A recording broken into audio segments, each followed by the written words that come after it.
Bomb നിർമ്മാണത്തിനിടെ കൊല്ലപ്പെട്ടവർക്ക് സ്മാരകം നിർമ്മിക്കുന്നതിൽ സിപിഐഎമ്മിനെ വിമർശിച്ച് Congress. ഭീകരപ്രവർത്തനത്തെ CPIM താലോലിക്കുകയാണെന്ന് KPCC അധ്യക്ഷൻ കെ സുധാകരൻ വിമർശിച്ചു. സമാധാന ജീവിതം ആഗ്രഹിക്കുന്ന കേരള സമൂഹത്തെ സിപിഐഎം വെല്ലുവിളിക്കുകയാണെന്ന് പ്രതിപക്ഷ നേതാവ് വി ഡി സതീശൻ കുറ്റപ്പെടുത്തി. വിവരങ്ങളുമായി തിരുവനന്തപുരത്ത് നിന്ന് എ.വി. ജയശങ്കറാണ് ചേരുന്നത്. ജയശങ്കർ, ഈ ഒരു നടപടിയെ വളരെ രൂക്ഷമായി വിമർശിക്കുകയാണ് കോൺഗ്രസ്. അത് കെപിസിസി പ്രസിഡന്റ് ആയാലും പ്രതിപക്ഷ നേതാവായാലും.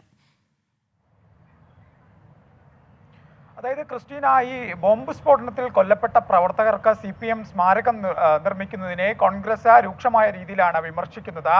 കോൺഗ്രസ് KPCC അധ്യക്ഷൻ കെ സുധാകരനും പ്രതിപക്ഷ നേതാവ് വി ഡി സതീശനും ഒരേ സ്വരത്തിലാണ് ഈ ഒരു സംഭവത്തിനെതിരെ പ്രതികരിച്ചത്.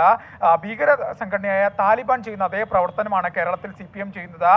ഇത്തരം സ്മാരകം നിർമ്മിക്കുന്നതിലൂടെ എന്ത് സന്ദേശമാണ് കേരളത്തിലെ ജനങ്ങൾക്ക് CPM നൽകുന്നതെന്ന് കെ സുധാകരൻ ചോദിക്കുന്നു. ഒപ്പം തന്നെ ഈ പാനൂരിൽ അടുത്തിടെ കൊല്ലപ്പെട്ട ബോംബ് സ്ഫോടനത്തിൽ കൊല്ലപ്പെട്ട പ്രവർത്തകർക്കും CPIM സമാനമായ രീതിയിൽ സ്മാരകം നിർമ്മിക്കില്ലേ എന്നൊരു ചോദ്യവും കെ സുധാകരൻ ഉയർത്തുന്നുണ്ട്. ഒപ്പം തന്നെ ഇത്തരം സ്മാരകം നിർമ്മിക്കുന്നതിലൂടെ കേരളത്തിലെ പൊതുസമൂഹത്തെയാണ് CPM വെല്ലുവിളിക്കുന്നതെന്ന് പ്രതിപക്ഷ നേതാവ് ഇക്കാര്യവുമായി ബന്ധപ്പെട്ട പ്രതികരിച്ചു. ഒപ്പം തന്നെ ഇത്തരം സാമൂഹ്യ വിരുദ്ധ പ്രവർത്തനങ്ങൾ നടത്തുന്നവരെയും ഇതിനെ പിന്തുണയ്ക്കുന്ന ആളുകൾക്കെതിരെയും പോലീസ് കേസെടുക്കാൻ തയ്യാറാവണം. ഒപ്പം CPIMന്റെ സംസ്ഥാന സെക്രട്ടറി MP ഗോവിന്ദൻ സംഭവ സ്ഥലത്തെത്തി ഇത് ഉദ്ഘാടനം ചെയ്താൽ അദ്ദേഹത്തിനെതിരെയും പോലീസ് കേസെടുക്കണമെന്നും അദ്ദേഹം പ്രതിപക്ഷ നേതാവ് പറയുന്നുണ്ട്. എന്തായാലും ഈ രക്തസാക്ഷി മണ്ഡപം നിർമ്മാണവുമായി ബന്ധപ്പെട്ട CPMന്റെ ഇരട്ടത്താപ്പാണ് പുറത്തു വരുന്നതെന്നൊരു വിമർശനമാണ് ഇത്തരത്തിൽ കോൺഗ്രസ് ഉന്നയിക്കുന്നത്. കാരണം ഒരു വശത്ത് ഇതിനെല്ലാം എതിർക്കുകയും ഇത്തരത്തിൽ ഈ പ്രവർത്തകർക്ക് പാർട്ടിയുമായി ഒരു ബന്ധമില്ലെന്ന് പറയുന്ന ഒരു ഘട്ടത്തിൽ പോലും ഇവർക്ക് രക്തസാക്ഷി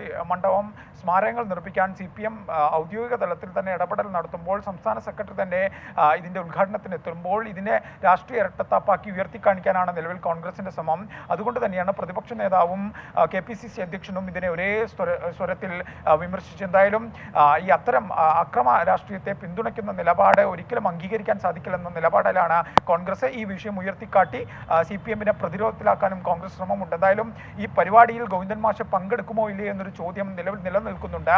കോൺഗ്രസ് ഉൾപ്പെടെ വലിയ തോതിൽ വിമർശനം ഉന്നയിച്ച സാഹചര്യത്തിൽ നോട്ടീസിൽ പേരുണ്ടെങ്കിലും MP ഗോവിന്ദൻ ഉൾപ്പെടെയുള്ള ആളുകൾ മാറി നിൽക്കാനുള്ള ഒരു സാധ്യതയുണ്ട്. എന്തായാലും ഇതുമായി ബന്ധപ്പെട്ട ഈ സ്മാരക നിർമ്മാണവുമായി ബന്ധപ്പെട്ട വലിയ വിമർശനമാണ് കോൺഗ്രസിൽ നിന്നും ഉയരുന്നത്.